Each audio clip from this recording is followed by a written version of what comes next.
बेरोजगारी के कभी भी जो दोषी होंगे माँ बाप तो बिल्कुल नहीं होंगे। वो LLB और MA करके PhD करके पकौड़ा तलेगा, ये सम्मानजनक नौकरी है। अगर हम देखें बिहार में तो कोई भी गवर्नमेंट एग्जाम टाइम पे होता नहीं है, होता है अभी लीक हो गया था BPSC वगैरह। डिजिटलाइजेशन को हार्नेस करिए, उसका यूज़ करिए। नमस्कार, मैं युवराज, आप देख रहे हैं इंडो फास्ट। इस वक्त हमारी मौजूदगी काली घाट पे है, गंगा के किनारे हम लोग मौजूद हैं और हमारे साथ कुछ युवा देख रहे होंगे जो कि बेरोजगार हैं। और बेरोजगारी पे बात करना इसलिए ज़रूरी है क्योंकि देश में एक बड़ा मुद्दा बन चुका है और बिहार में तो बेरोजगारी पे बात करके सरकार ही बदल जाती है। चलिए आज बेरोजगार से ही बात करते हैं कि ये ठिकरा किस पे फोड़ते हैं। बेरोजगारी का असल जिम्मेदार कौन है? सरकार है, ये खुद है, या फिर इनके पेरेंट्स यानी कि माँ बाप हैं?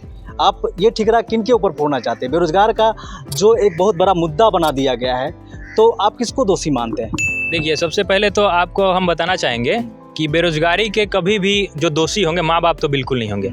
या तो हम स्वयं होंगे या सरकार होगी, लेकिन हम भी नहीं हैं, क्योंकि अगर हम प्रतिस्पर्धी हैं, प्रतियोगिता की तैयारी करते हैं, अगर हमको उस माहौल में सही सम्मानजनक जॉब मिला जाए, उसके लिए वैकेंसियाँ निकाली जाए, तो हम कहीं ना कहीं अपने आप को साबित करेंगे।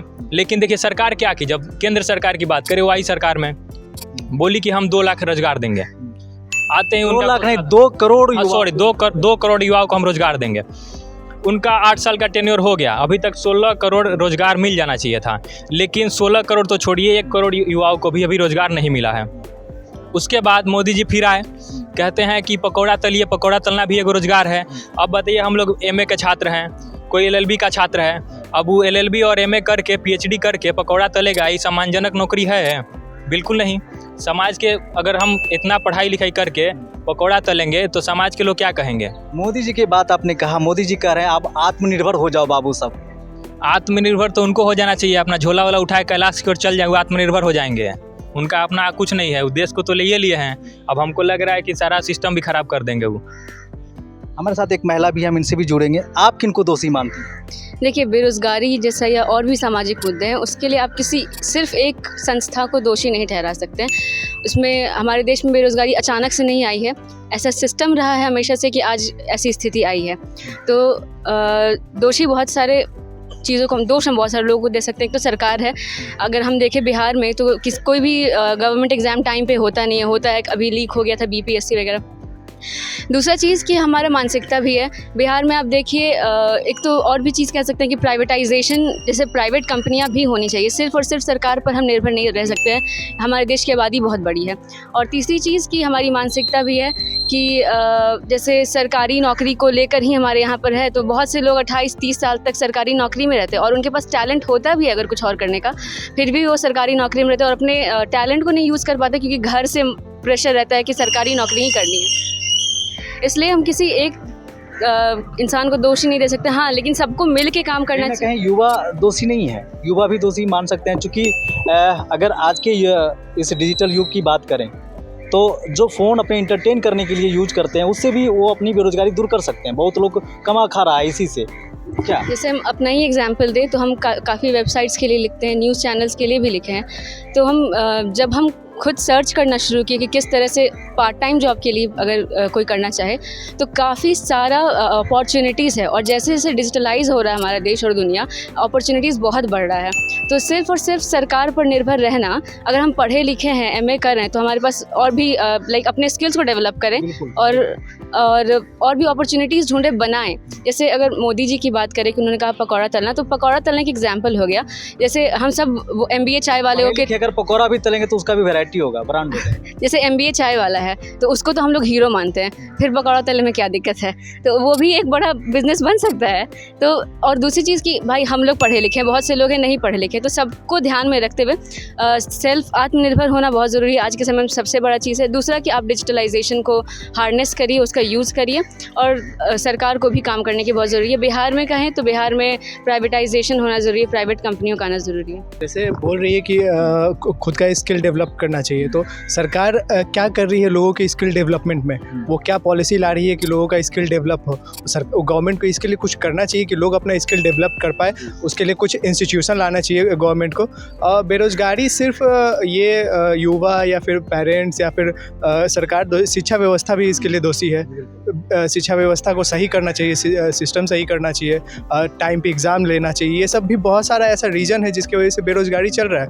लोग तो ऐसे होते हैं कि एग्ज़ाम छोड़ देते हैं, कि एग्ज़ाम टाइम पे नहीं लिया जाता है। अब बिहार एसएससी जो है वो हमेशा ही डिले होता है, हमेशा 4 साल 5 साल पे वैकेंसी आता है। जिसका उम्र 28 साल है और जो गवर्नमेंट एग्ज़ाम बीएसएससी का तैयारी कर रहा है, वो क्या करेगा? 5 साल बाद तो वैकेंसी आएगा तो वो गया, उसका तो उम्र ख़त्म हो गया।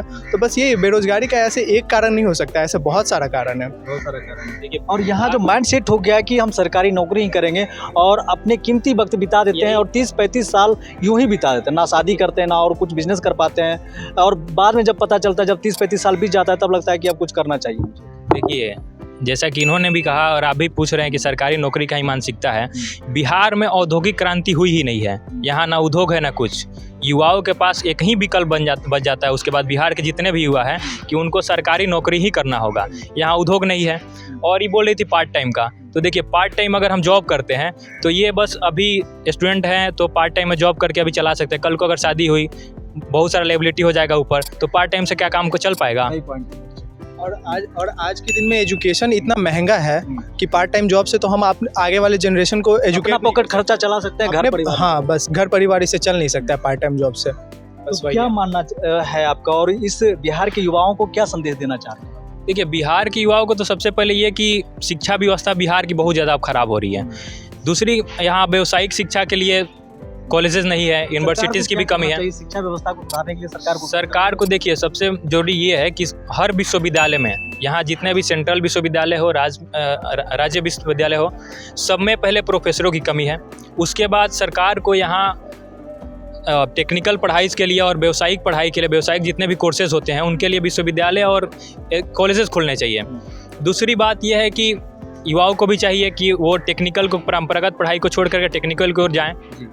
और सरकार को ज़्यादा इंडस्ट्रीज़ को यहाँ लाना चाहिए। सरकार के पास एक होता है कहने के लिए कि यहाँ समुद्र नहीं है तो यहाँ इंडस्ट्री नहीं आ सकती। ऐसा नहीं है, बहुत सारी लैंडलॉक स्टेट है जहाँ पे इंडस्ट्री अभी काम कर रही है। तो वैसे में सरकार को भी आगे आना चाहिए। यूरोप जैसा बड़ा कंटिनेंट लैंडलॉक ही है और वहाँ पे इंडस्ट्रियल रेवोल्यूशन सबसे पहले। यूरोप तो छोड़ दीजिए, हमारा पड़ोसी देश चाइना का बात कर लीजिए। वहाँ का जो पॉपुलेशन की अगर बात करें तो आबादी भी बहुत ज़्यादा है वहाँ पे। उसके बाद भी वहाँ हर हाथ में काम है, हर हाथ में रोजगार, क्योंकि वहाँ के लोग स्किलफुल है। फिर बात स्किलफुल पे ही आ जाता है कि आपका स्किल कितना डेवलप्ड है।